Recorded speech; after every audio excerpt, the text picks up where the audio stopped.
الحمدللہ رب العالمین والصلاة والسلام علی رسولہ الکریم اما بعد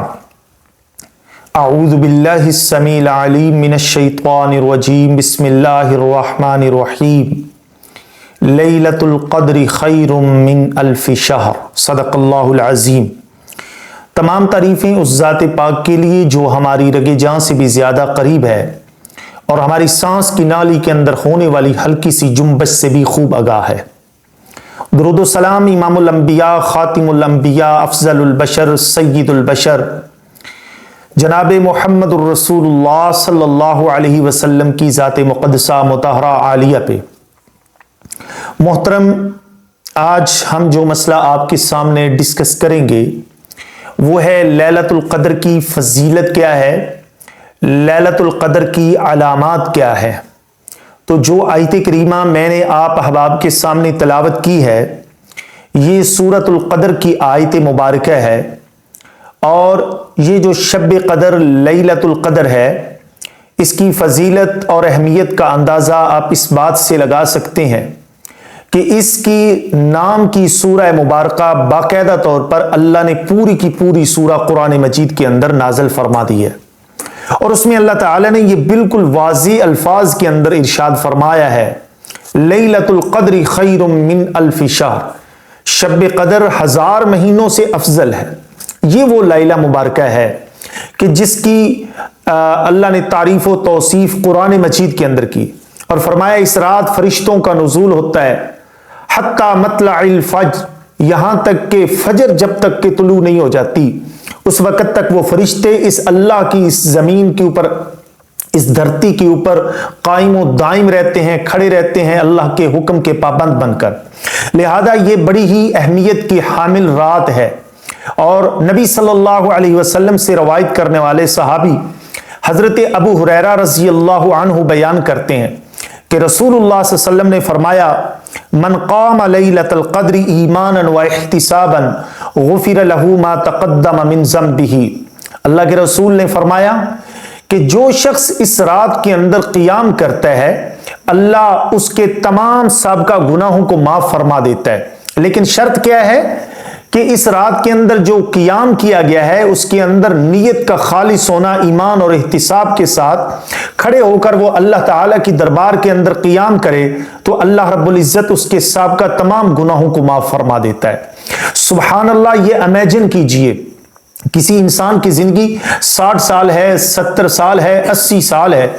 ایک رات قیام کرتا ہے، اور پوری رات نہیں رات کا کچھ حصہ بھی قیام کرتا ہے، اللہ اس کے سابقہ 60 سال 70 سال 80 سال کے تمام تر گناہوں کو معاف فرما دیتا ہے۔ اس سے بڑی اللہ کی مہربانی، اللہ کا احسان، اللہ کی کرم نوازی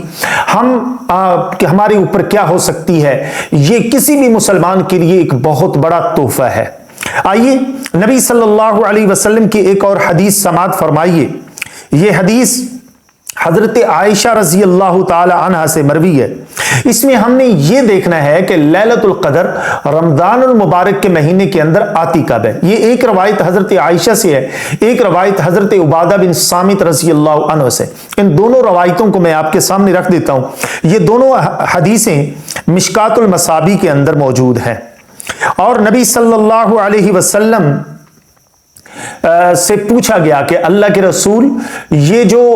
رات ہے لیلۃ القدر شب قدر ہے یہ آتی کب ہے؟ تو اللہ کے رسول صلی اللہ علیہ وسلم نے ایک روایت جو کہ حضرت عائشہ سے ہے اس کے اندر رسول اللہ صلی اللہ علیہ وسلم نے بیان فرمایا